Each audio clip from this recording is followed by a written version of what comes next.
Bonsoir à tous et bienvenue sur Elvis pour Catalan. Tu es nouveau sur la chaîne, n'hésite pas à t'abonner et d'activer la cloche notification. Alors, débrief d'avant-match, le Barça reçoit Nou Camp Manchester United. Alors, c'est un match spectaculaire en ce sens où les deux équipes sont en forme. Manchester United est troisième de leur championnat et nous sommes premiers de la Liga avec 11 points d'écart.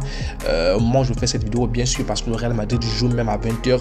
En cas de victoire, nous serons à 8 points d'écart. Bref, qu'à ça ne tient, le Barça, voilà, déjà une bonne marge du côté de la Liga. Donc, il y a de quoi se concentrer sur voilà, Manchester United qui n'est pas un adversaire compliqué. C'est une équipe qui arrive en forme, qui pouvait savoir qu'au bout de 3-4 mois les deux équipes seront en forme. C'est pourquoi ça donne une saveur de Champions League, ça donne une saveur de finale de 2011. On se rappelle tous là où Messi dépose une tête croisée dans la lucarne de Van der Sar. Alors donc les points forts de Manchester United, je pense que le Barça les a, et le Barça sait jouer contre les équipes là. Ce sont des équipes qui viennent te chercher très haut. Ce sont des équipes qui font très mal. Moi, j'aime pas ces équipes-là, surtout lorsque Busquets joue.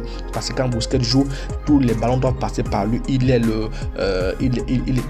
pionnier même de la relance. Celui qui relance d'abord au pied. Voilà, celui de la locomotive.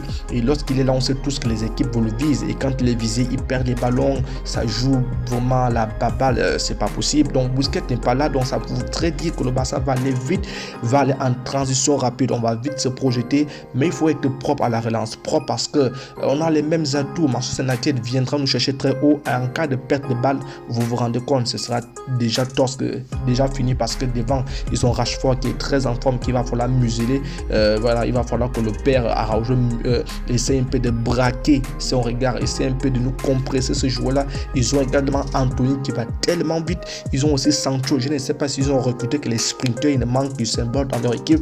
Donc, si on joue bien, si on se trouve bien dans les petits espaces, on peut faire très mal à cette équipe. On peut aller vite en compte. Une seule passe de Gavi, une seule passe de Pedri, une magie de Jong peut déjà transpercer les lignes, peut vite permettre à ce que le Barça se retrouve dans le camp adverse. Alors moi, j'aime l'apport de Kessié dans ce match-là. Pourquoi? Parce que grâce à Kessié, De Jong est un peu libéré. Grâce à Kessié, De Jong ne va plus hésiter à monter, hésiter à dire bon, est-ce que je peux percuter, est-ce que je peux transpercer les lignes. Il peut déjà se projeter. C'est ce qu'il aime bien faire, bien sûr.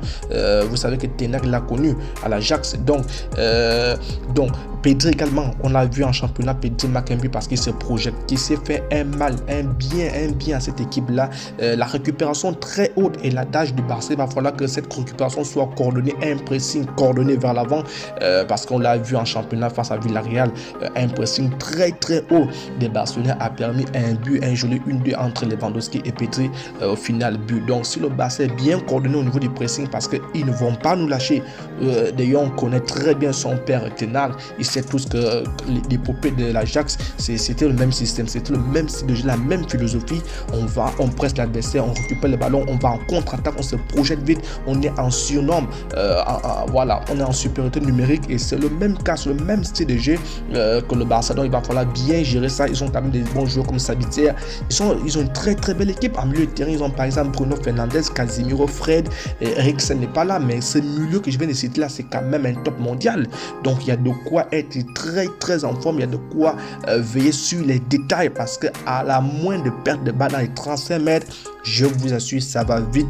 Là, il n'est pas question d'une équipe qu'on rencontre en Liga qui a peut-être deux joueurs qui peuvent aller vite. Là, c'est presque toute l'équipe qui va vite. On connaît tous la capacité de vitesse de Rashford, de Sancho, d'Anthony et même de Varane. Donc, Lewandowski, voilà les moments, voilà les matchs où on attend Lewandowski.